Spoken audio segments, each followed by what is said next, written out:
bem-vindos ao 5º episódio do Família Terapia Cast com Sônia Gambetta. Aqui é terapia em tempo real e hoje nós temos um tema muito especial, uma pessoa mais especial ainda que está aqui para falar de família. Ela que é mãe, advogada da área civil e do direito da família e tem muito conhecimento, tem muita bagagem para compartilhar com a gente. Então fique ligado e fique conosco do início ao fim aí deste podcast. Ana, conta pro pessoal de casa um pouquinho sobre a Ana, para eles te conhecerem um pouquinho melhor. Sejam muito bem-vindas aqui ao nosso podcast. Obrigada, Sônia, por esse convite, por essa participação tão especial. Uma alegria para mim estar aqui conversando contigo a respeito de um tema tão caro e tão importante para nós, a família. Eu sou a Ana Patrícia Ferreira, sou natural de Três Passos, mas moro aqui em Frederico Westphalen há mais de 27 anos, então já me sinto meio que natural aqui de Frederico Westphalen. Sou advogada há mais de 15 anos. Nos últimos anos, tenho atuado com diversas famílias, em processos, em conflitos, em melhorias nas relações e nas soluções de família. Você sabe que, pessoal de casa, por que eu trouxe a Ana? Porque eu percebo ela como uma advogada bem diferenciada nessa área da família. Eu percebo que por trás desse trabalho do direito existe assim um cuidado com a família, existe um olhar, né, onde procura manter esses vínculos de uma forma mais especial. Então, essa parte mais humana da Ana, eu acredito que faz toda a diferença aí na profissional maravilhosa que ela é. Ana, vamos lá, nós vamos para a primeira pergunta aí, você está preparada?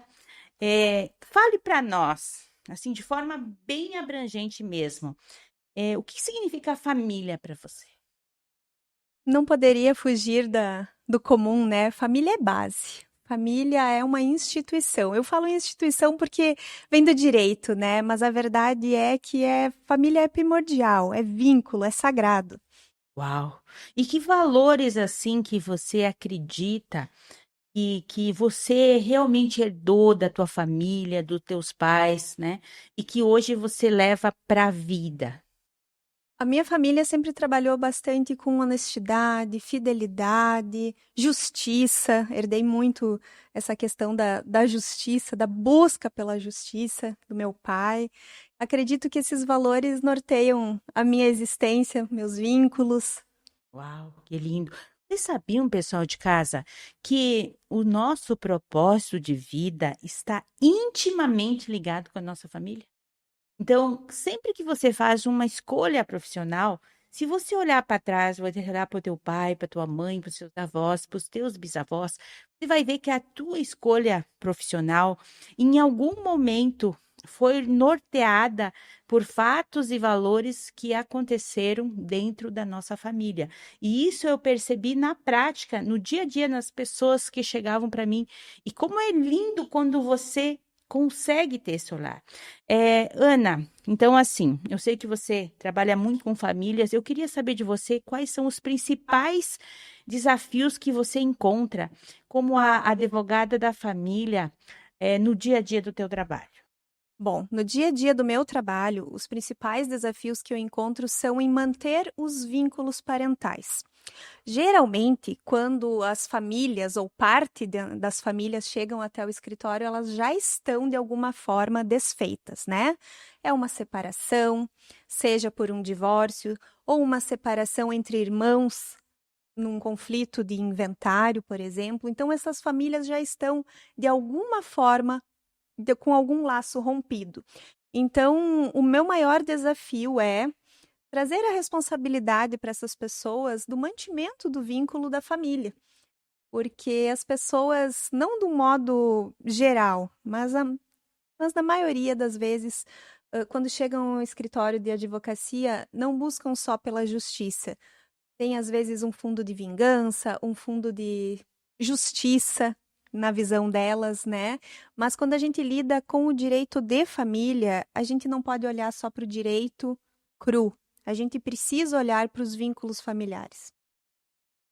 Você sabe que eu percebo que um dos principais fatores que mantém um processo enrolado por muitos anos, né, para que ele faça ele perdurar, e eu percebo isso nos meus atendimentos, é a mágoa que fica entre os familiares, né? A dor, é os emaranhados que estão por trás de tudo isso, né?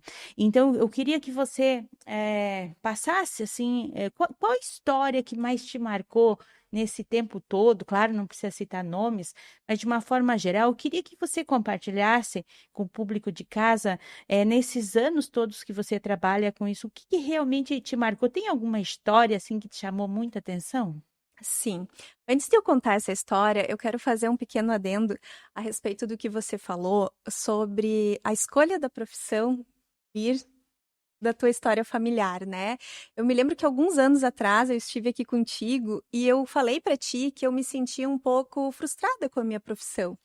E você me ajudou a enxergar que isso vinha, que essa escolha vinha lá da minha família. Quando eu consegui identificar esses valores que hoje eu te descrevi aqui, e eu pude notar o quanto isso era real, o quanto isso vinha da minha família. E eu pude abraçar essa profissão com a responsabilidade que ela exige, com o amor que ela necessita, sabe?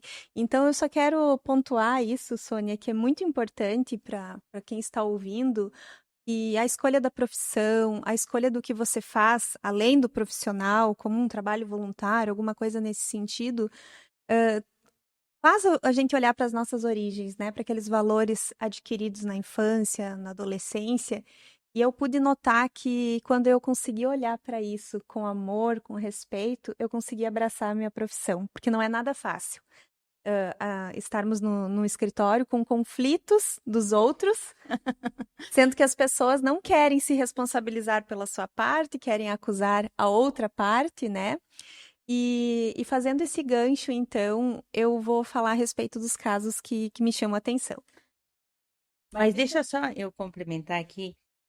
Às vezes você vai lidar com os problemas dos outros, mas às vezes você percebe que muitos daqueles problemas às vezes têm rastro na tua própria família, né? Então é um reflexo ali que vai pegando. Por isso que tem que ter um olhar muito mais humano e profundo. Eu acredito que sim. Eu já ouvi falar, né, que quem faz psicologia, por exemplo, quer se tratar, né? Eu acho que quem escolhe esse ramo do direito também quer tratar alguma coisa. E eu não me ponho fora dessa. Porque a gente olhando para os conflitos dos outros com uma maturidade e poder olhar e pensar, nossa, foi isso que aconteceu na minha família? Como eu poderia ter lidado de forma diferente, aprendendo com o erro dos outros?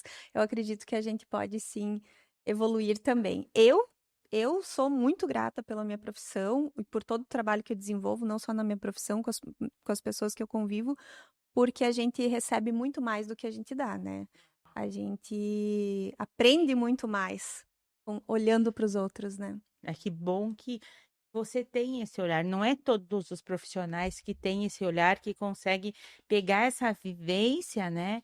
E realmente transformar essa vivência em sabedoria, né? Isso é muito importante. Mas vamos lá, que nós queremos saber as histórias aí que mais te marcaram. Conte pelo menos uma ou duas, fica à vontade. Você está aqui, o espaço é todo teu, tá? Então você pode falar à vontade.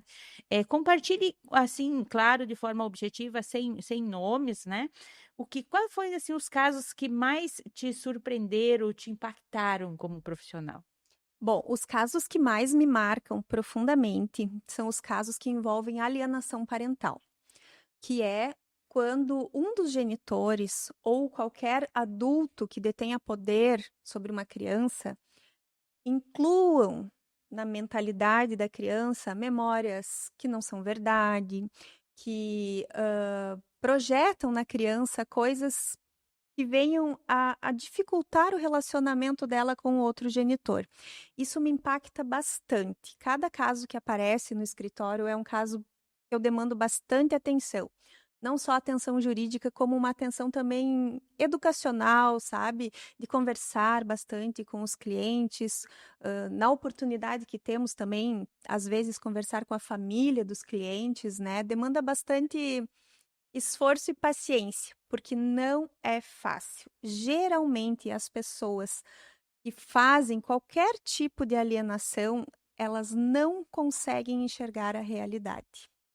Elas sentem-se sempre defendendo-se de alguma questão, elas sentem-se sempre injustiçadas e por muitas vezes tive no escritório do lado das pessoas que de alguma forma, não em todos os momentos, cometeram atos de alienação.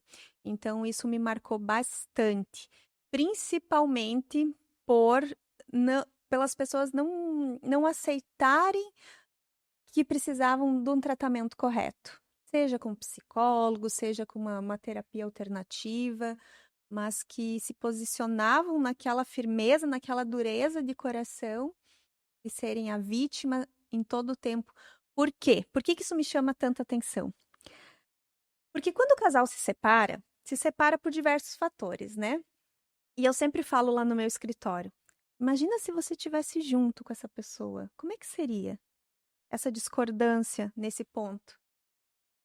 Ah, você discorda do estilo de vida do pai da sua criança. Como é que seria se vocês estivessem juntos?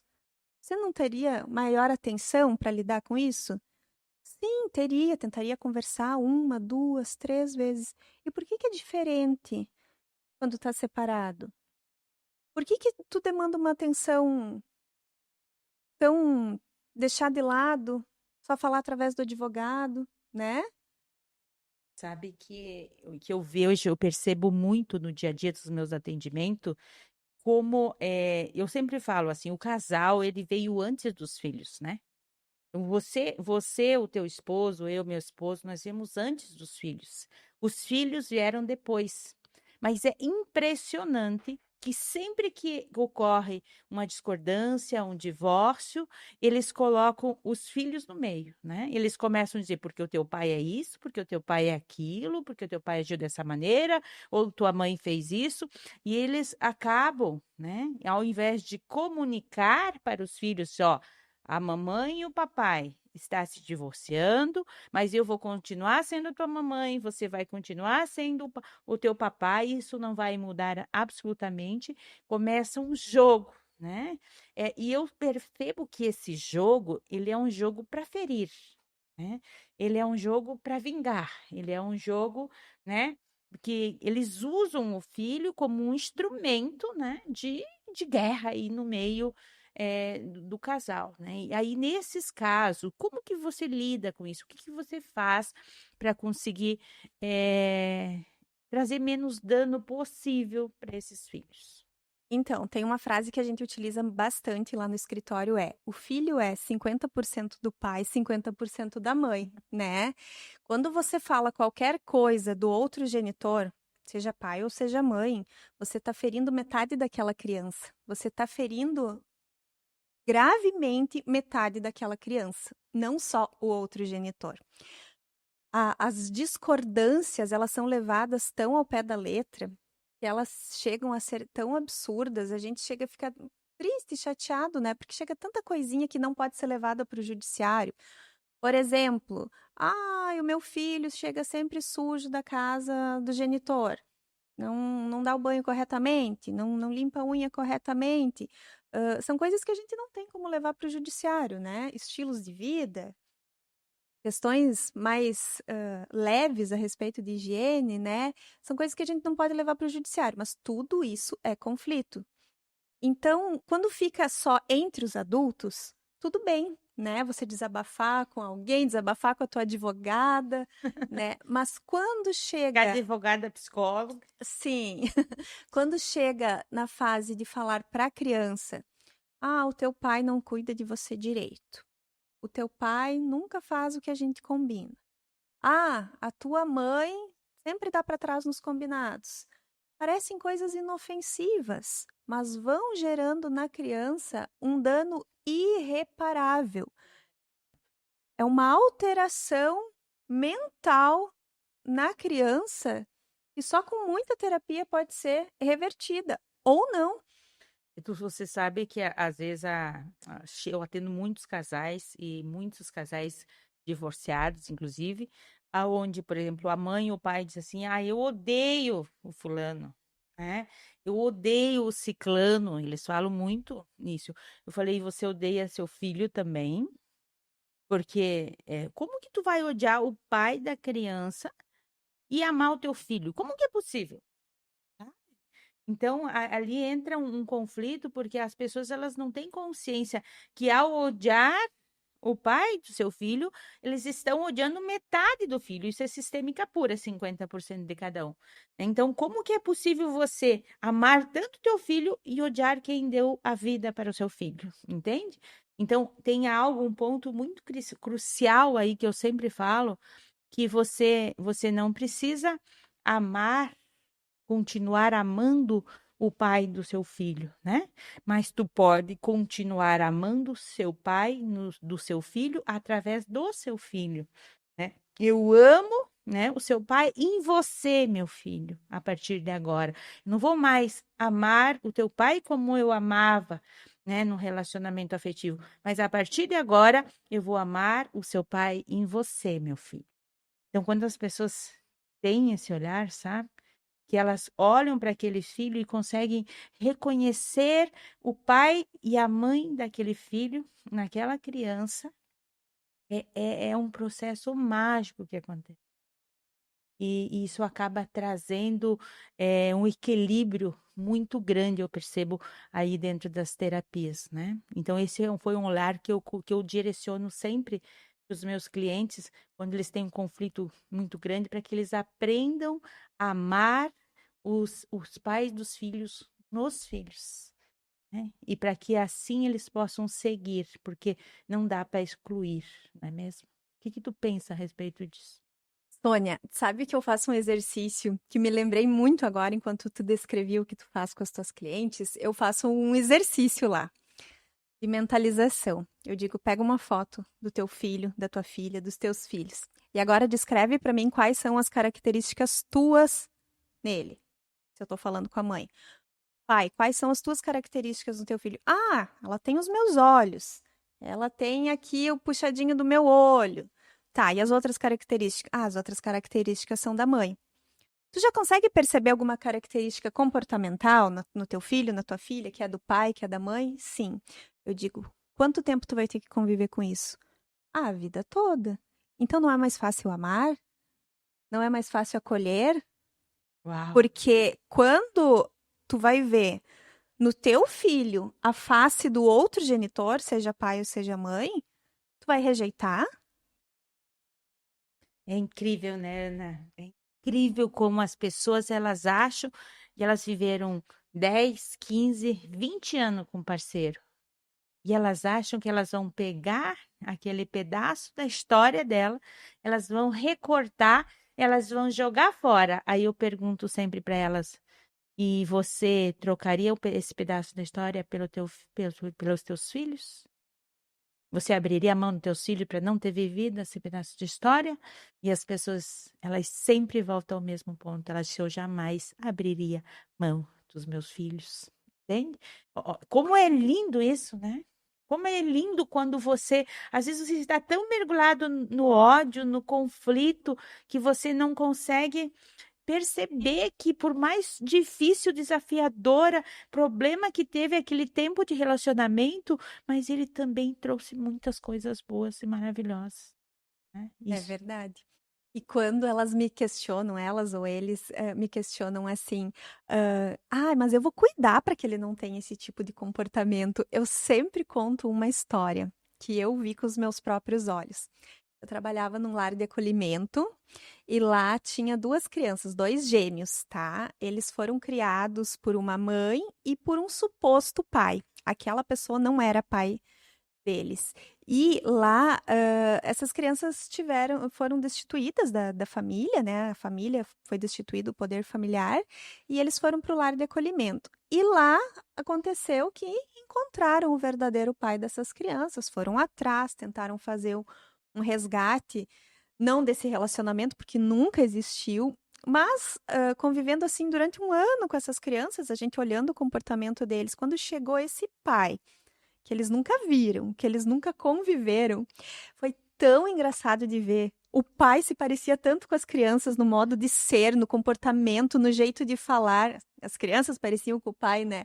A gente fala o pai parecia com as crianças porque a gente convivia com as crianças, né? Foi tão lindo de ver, algo totalmente surpreendente, que não tem nada a ver com convivência naquele caso.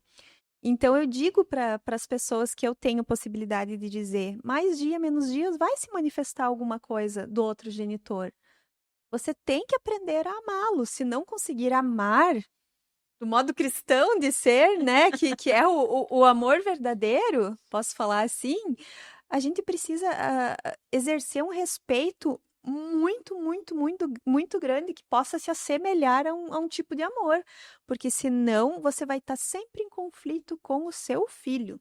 Uau! E é impressionante isso que você falou, uma verdade muito grande. A partir do momento que você tem conflito com o genitor, com o pai biológico, com a mãe biológica do seu filho, essa revolta vai refletir nos filhos. E aí vai dar filhos nervosos, bravos, difíceis de lidar. Por quê? Porque eles sentem essa mágoa, eles sentem essa dor, e esses sentimentos todos se colocam não apenas no meio da relação dos genitores, mas se colocam na relação de pai e filho, mãe e filhos, e acaba ficando ali no meio, podendo, né, desencadear um processo ainda mais grave, por quê? Porque se o seu filho não convive com o pai, ou não convive com a mãe, vai ficar uma lacuna afetiva. E ficando uma lacuna afetiva, esse filho vai ter que fechar essa lacuna afetiva de alguma maneira, com alguma coisa, com uma forma. E você pode não gostar, né, com as escolhas que o seu filho vai fazer. Por exemplo, a dependência química, o vício do álcool, enfim, e tantos outros caminhos que às vezes os filhos eles pegam para fechar um vazio emocional que acaba afetando isso. Queria que você aproveitasse esse momento, que eu acho que você entrou num tema muito importante, que é a alienação parental, e dar algumas dicas, né, porque quem está conflituoso com os pais, no relacionamento, teve um divórcio, tem filhos, né? Poder nos passar algumas dicas, qual seria a melhor maneira de lidar com isso, no teu ver? Compartilha com o pessoal de casa. Bom, a melhor maneira é você tratar coisas de adulto com adultos, né? Jamais tratar de discordância entre pais com a criança. Que nem eu já exemplifiquei antes. Teu pai não faz nada certo, teu pai nunca me entrega você no horário, tua mãe não gosta de nada que eu faço, tua mãe implica com tudo. Falar isso de vez em quando, gente, não é alienação parental, mas falar isso para uma criança, na frente de uma criança, reiteradamente, muda o cérebro da criança. E isso é alienação parental. Quando a alienação parental ela chega no judiciário, ela já tomou forma. Então eu digo que a gente tem que prevenir isso para que não chegue. Eu estou dizendo a gente quem? Todo mundo. Todo mundo que tem filho deve se prevenir quanto a essa modificação cerebral que pode acontecer no cérebro da criança. Como eu falei antes, né? A Sônia até concordou, né? A criança é 50% do pai e 50% da mãe. Você falando do pai ou da mãe vai ferir a criança. Então, coisas de adultos se resolvem entre adultos. Não gostou de alguma coisa? Fala. É difícil a comunicação? Procure um advogado para que ele lhe apresente um meio de comunicação. Hoje existe até aplicativos para pais separados poderem se comunicar de forma segura. Por que de forma Uau, segura? não sabia disso. Porque tem pessoas que não conseguem se comunicar. É que nem eu começar aqui uma conversa com a Sônia, a gente já puxar uma coisa do passado e já vai virar uma briga, né? Fulano, tu não me entregou a criança às 19 horas, conforme combinado. Mas e tu que faz tal coisa e tal, e vira sempre briga. Existem hoje, as pessoas são muito inteligentes, né? E usam os problemas dos outros para gerar riquezas para si, né? Então, como eu falei, hoje existem até aplicativos. Ah, mas eu não tenho condições de pagar um aplicativo. Ah, mas o fulano não vai querer usar o aplicativo. Gente, a gente consegue solucionar até na base do e-mail. No e-mail você pensa para falar. Você vai usar um tom mais formal. a gente vai utilizando-se assim para se comunicar, porque realmente tem pessoas que não conseguem se comunicar, vão sempre para o lado pessoal, deixando de lado até a própria criança. Pensa sempre no que você fala. Alienação parental é crime. Ela tem penalidades hoje, inclusive no perdimento da guarda, na reversão da guarda, né? São coisas seríssimas para o direito. Então a gente tem que se precaver e sempre pensar no que se está pensando, guardar as palavras é bem importante. Mas me fale um outro ponto assim muito importante. Como que você, como advogada da família, vê os casos aonde a mãe, por exemplo, tenta arrumar um novo pai para a criança, ou então o pai tenta afastar essa criança da mãe, sendo criado muitas vezes pela avó ou por uma segunda esposa. Como que você enxerga na visão do direito mesmo, esse tratamento? Esse tratamento ele é bem perigoso, né? Porque cada um exerce um fator fundamental dentro da família, né? Pai é pai, mãe é mãe, vó é vó, mas a verdade é que as questões vão acontecendo de tal maneira que se a pessoa que está sendo substituída não se impõe, é muito fácil que ocorra essa substituição.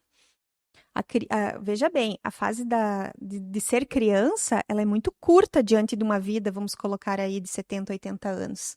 Você é criança somente até os teus 12 anos. A criança estando carente de pai ou de mãe, qualquer pessoa que seja imposta, colocada ali e possa minimamente suprir suas necessidades emocionais, não é difícil de ser substituída. Então, a pessoa que está possivelmente sendo substituída, ela precisa procurar auxílio muito rápido, jurídico. Isso é um fato, né? Muitas vezes precisa, né, de um auxílio jurídico, porque às vezes a mãe ela realmente está alienando tanto o pai ou vice-versa, que não deixa chegar, né? Não dá espaço, coloca a criança contra o pai ou a criança contra a mãe e acaba não deixando espaço. Então, quando você não consegue solucionar isso conversando, né, precisa ir para uma instância jurídica aonde você toma uma providência. Isso tem sido rápido? Como que funciona isso dentro do direito? Às vezes não é fácil de comprovar. Isso é uma instituição que a gente vai para o ramo da psicologia, né? Dependendo de perícias e tudo mais. Agora, por exemplo, vamos dar um exemplo bem clássico. A mãe não deixa o filho sair com o pai. O pai nunca fez nada de errado e a mãe simplesmente não deixa ele sair.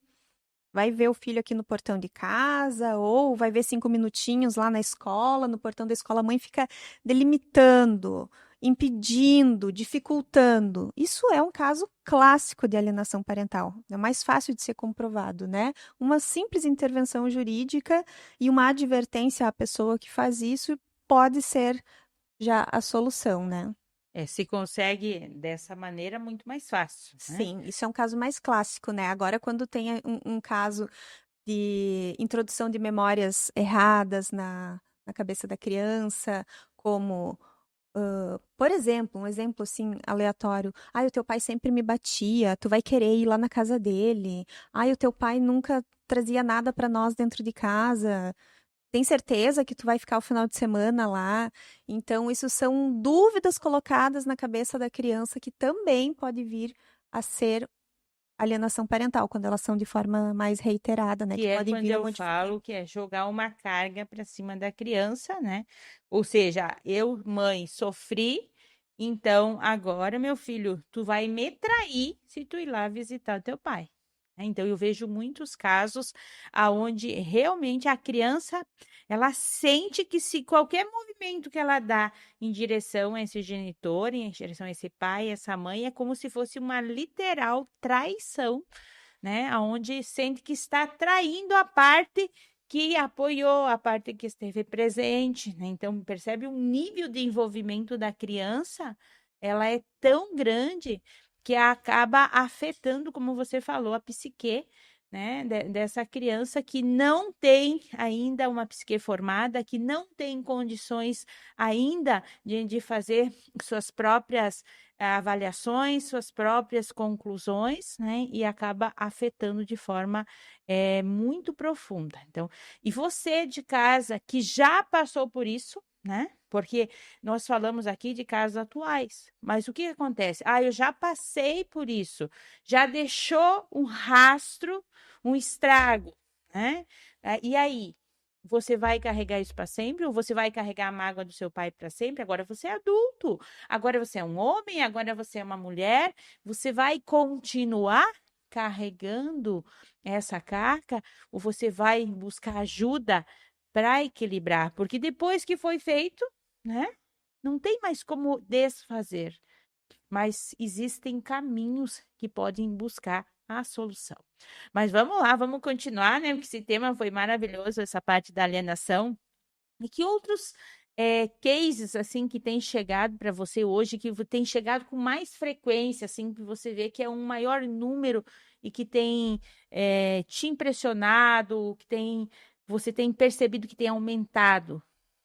Os outros casos, assim, eles não têm uma relevância tão grande no âmbito, assim, dos conflitos. É mais realmente na parte do âmbito dos adultos, né? É muito pai sem a responsabilidade de pagar os alimentos, é muito pai achando que com ele nunca vai acontecer de chegar um oficial de justiça bater lá para avisar sobre a prisão. É bastante caso, assim, de falta de responsabilidade mesmo, né, Sônia? Eu acho que tem a outra parte também. Tem muitos pais que não querem ser pais. E tem muitas mães que não querem ser mãe. Eu sempre falo nas minhas lives, em todo lugar, parem, parem de achar que a mãe tem que ser aquela figura perfeita, amorosa, né? Parem de romantizar que pai tem que ser perfeito, que mãe tem que ser perfeita, tem que amar seus filhos, né? Eu falo sempre que existem mães e pais demoníacos, tá? Demoníacos, que matam seus filhos, que abusam os seus filhos, que espancam os seus filhos, né? Então, existem N tipos. Sim, a referência, o modelo que a gente idealizou é uma mãe amorosa, é um pai presente, apoiador, né? Esse é o modelo que a gente idealizou. Mas existe também, né, o outro lado, né? O outro lado, aonde existem genitores violentos, né, que realmente não poderiam conviver com esse filho. E como que é lidado na justiça com isso? Bom, na justiça, quando a gente apresenta um indício de prova, seja de um abuso, seja de uma violência que extrapole os limites legais, a gente consegue liminarmente, quase em 100% das vezes, a restrição do convívio deste genitor que venha a ser um possível abusador, que venha a ser uma possível pessoa violenta, né? A justiça, ela olha com muita rapidez para isso. Eu digo que no momento em que a gente apresenta isso para a justiça, é prioridade máxima lá dentro dos tribunais, né, das varas de família. E a gente tem tido muito sucesso nesses casos, no sentido de que os juízes olham realmente com muita cautela para isso, mas com uma atenção plena. Primeiro vamos tirar, depois vamos estudar se realmente aconteceu.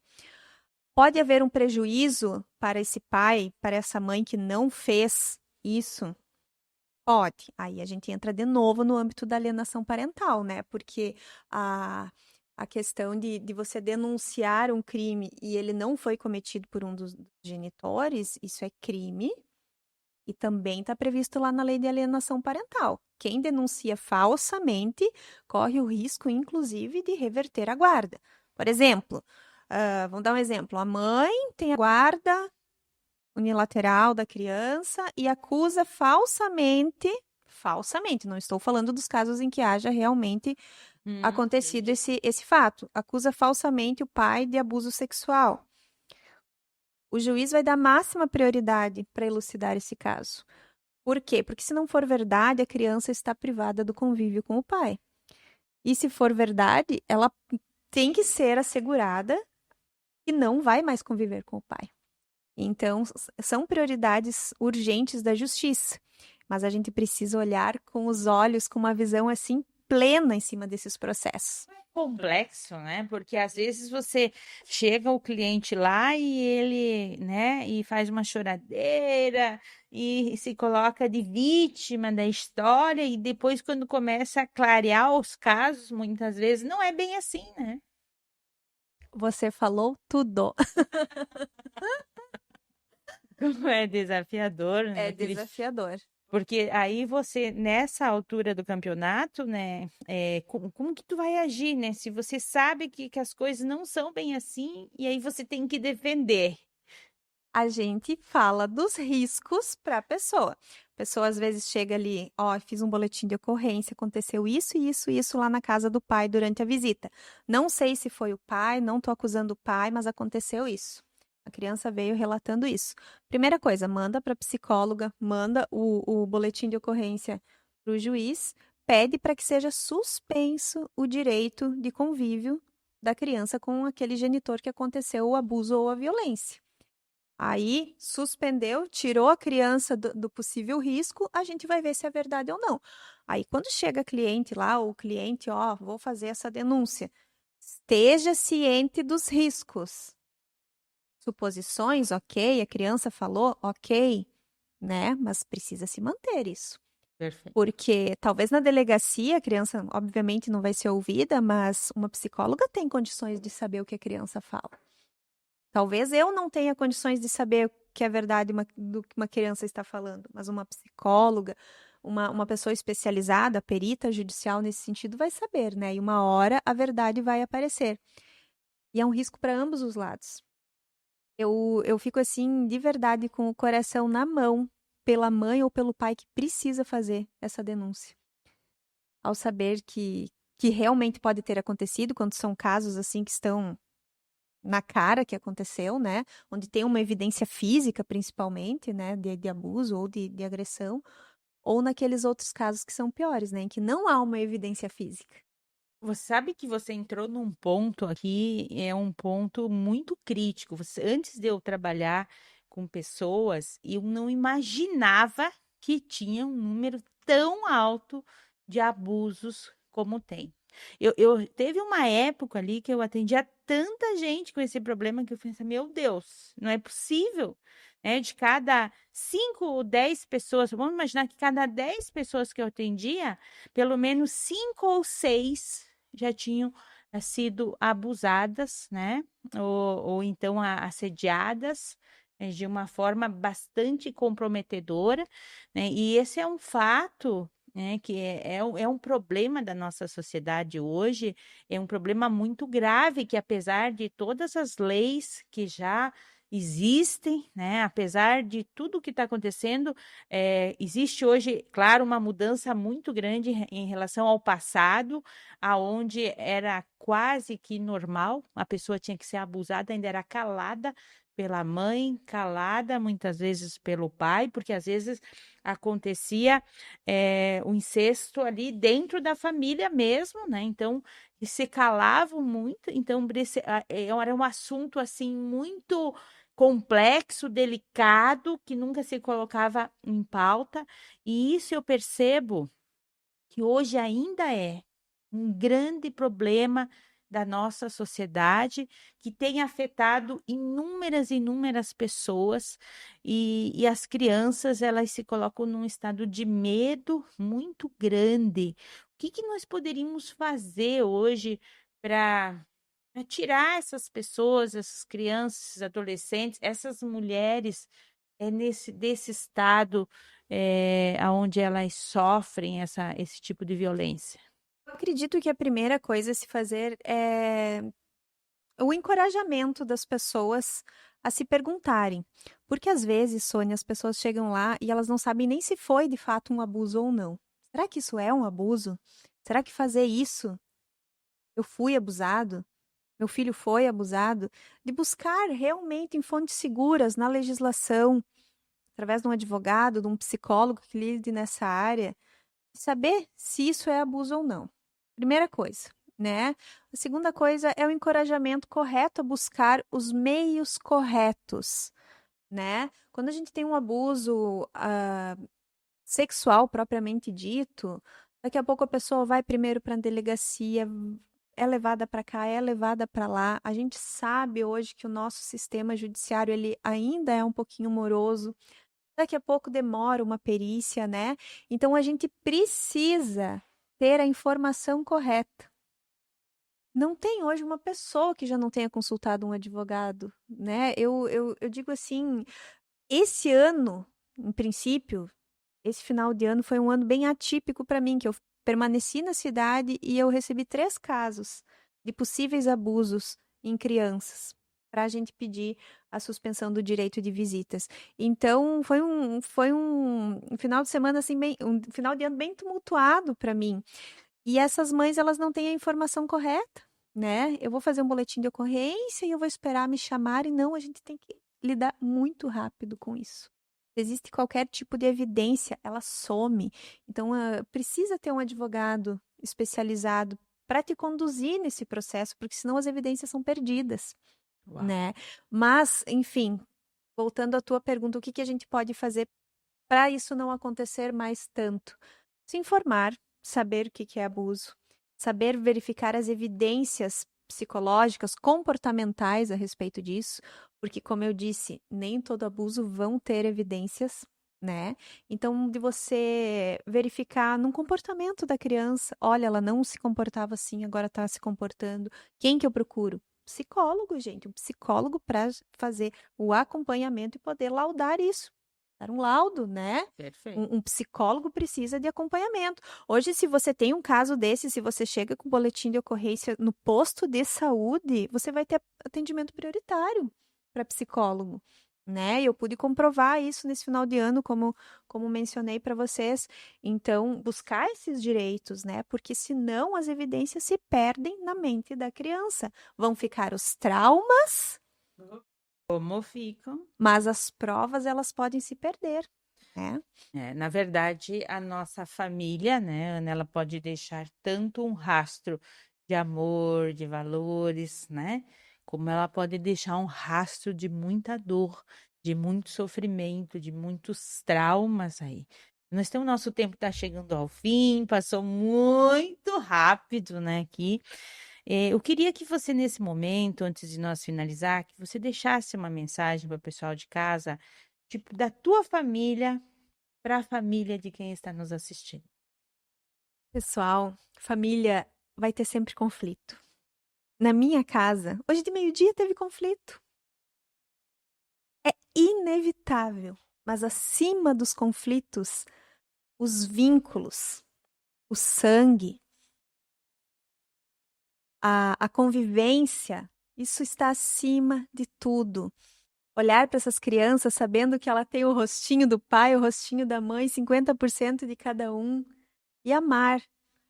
Amar com respeito, amar com educação, informando-se das coisas necessárias para protegê-las. E da minha família para as demais, amor, paciência e perdão diário, 70 vezes 7. Ai, Jesus foi muito sábio, né? Quando realmente nos deixou essa mensagem, porque quem tem um relacionamento, quem tem uma família, precisa exercer muito o perdão, né? A paciência, o amor, né? E o respeito dentro das famílias.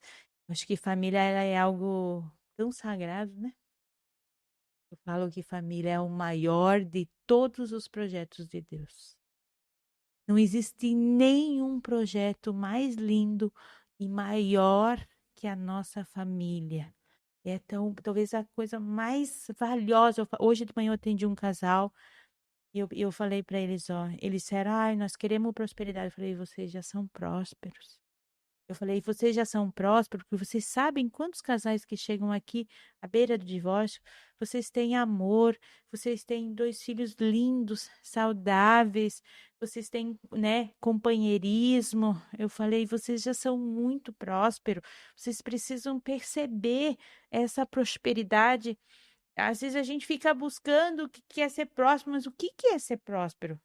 Ah, eu falei, vocês têm uma boa casa, não pagam aluguel, moram num bom lugar, têm um bom casamento, têm filhos maravilhosos. Falei, tem um trabalho legal. Falei, será que isso não é prosperidade, né?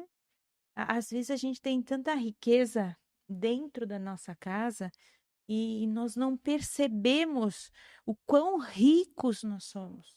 Ricos, ter saúde, gente, ter um corpo saudável, né? Poder se locomover, poder enxergar, sabe? Isso é grandeza, isso é riqueza que não pode ser realmente comprada com dinheiro, né? Eu só tenho que te agradecer, Ana, do fundo do meu coração. Eu sei que tu veio com todo o teu coração, né? Eu já conheço essa alma linda que tem aí. Sei que é uma advogada maravilhosa.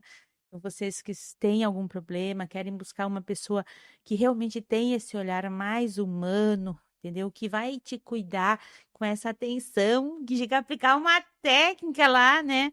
Uma atividade para conseguir conciliar. Vocês acham que é todos os advogados que fazem isso? Não é, gente, pode ter certeza absoluta. Então, assim, a minha gratidão, tá? Por você compartilhar conosco, com o pessoal de casa, um assunto tão relevante mesmo. E agora, só mais uma mensaginha para fechar e um tchauzinho para nós encerrar o nosso pod. Obrigada de coração por esse convite. Amei estar aqui. Podcast assim realmente muito relevante para nossa sociedade. Temas assim que fazem fundamental diferença. Falar sobre família. Família não é só um conceito, não é uma instituição jurídica, é realmente algo para ser vivido. Viver família, viver amor, viver perdão, carinho, cuidado, proteção no dia a dia. Com certeza eu venho a concordar contigo que isso é prosperidade, ter uma família, ter relacionamentos saudáveis. Nem todos vão ser o tempo todo, né? Mas a gente precisa preservar esses vínculos, preservar com amor, com honestidade. Agradeço também a tua equipe, muito legal conhecer vocês. Amei esse espaço, amei esse ambiente aqui projetado para esse momento tão especial. Sucesso! Então, do fundo do coração, você é sempre muito bem-vinda, tá? Para vocês de casa, um abraço e até o próximo.